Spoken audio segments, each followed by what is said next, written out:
ನಮಸ್ಕಾರ ಸ್ನೇಹಿತರೆ. ರಾಜ್ಯಾದ್ಯಂತ ವರುಣದೇವನ ಆರ್ಭಟ ಜೋರಾಗಿಯೇ ಮುಂದುವರೆದಿದೆ. ಇದೀಗ ಹವಾಮಾನ ಇಲಾಖೆಯು ಕರ್ನಾಟಕದ 8 ಪ್ರಮುಖ ಜಿಲ್ಲೆಗಳಿಗೆ ಯೆಲ್ಲೋ ಅಲರ್ಟ್ ಘೋಷಿಸಿದೆ. ಹೌದು, ಕರ್ನಾಟಕದತ್ತ ಮುಂಗಾರು ಮಾನ್ಸೂನ್ ಈಗಾಗಲೇ ಮುಖ ಮಾಡಿದೆ.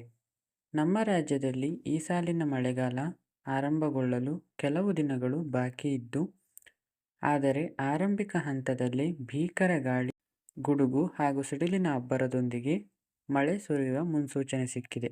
ಈ ಕಾರಣದಿಂದಾಗಿ ರೈತರು ಸೇರಿದಂತೆ ಪ್ರತಿಯೊಬ್ಬ ಸಾರ್ವಜನಿಕರು ಅಗತ್ಯ ಕ್ರಮಗಳನ್ನು ಕೈಗೊಳ್ಳಲು ಎಚ್ಚರಿಸಲಾಗಿದೆ.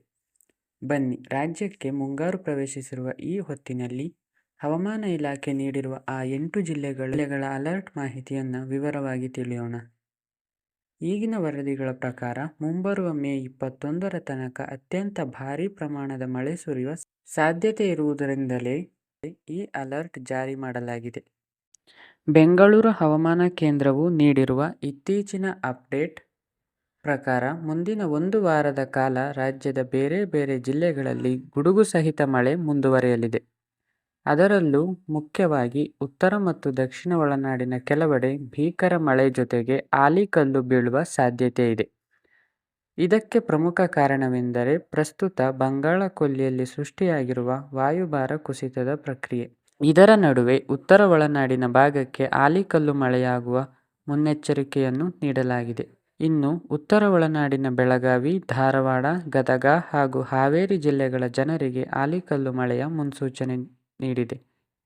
ಈ ಮಳೆಯ ಸಂದರ್ಭದಲ್ಲಿ ಗಂಟೆಗೆ ಸರಿಸುಮಾರು 50ರಿಂದ 60 ಕಿಲೋಮೀಟರ್ ವೇಗದಲ್ಲಿ ಗಾಳಿ ಬೀಸಲಿದ್ದು, ಸಾರ್ವಜನಿಕರು ತೀವ್ರ ಜಾಗ್ರತೆ ವಹಿಸಬೇಕಾಗಿದೆ.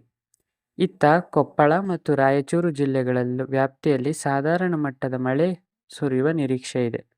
ಮತ್ತೊಂದೆಡೆ ದಕ್ಷಿಣ ಒಳನಾಡಿನ ಪ್ರಮುಖ ಜಿಲ್ಲೆಗಳಾದ ಚಿಕ್ಕಮಗಳೂರು, ಹಾಸನ, ಕೊಡಗು, ಮೈಸೂರು ಹಾಗೂ ಚಾಮರಾಜನಗರದಲ್ಲಿ ಭಾರೀ ಮಳೆ ಸುರಿಯುವ ಸಾಧ್ಯತೆ ಇದೆ.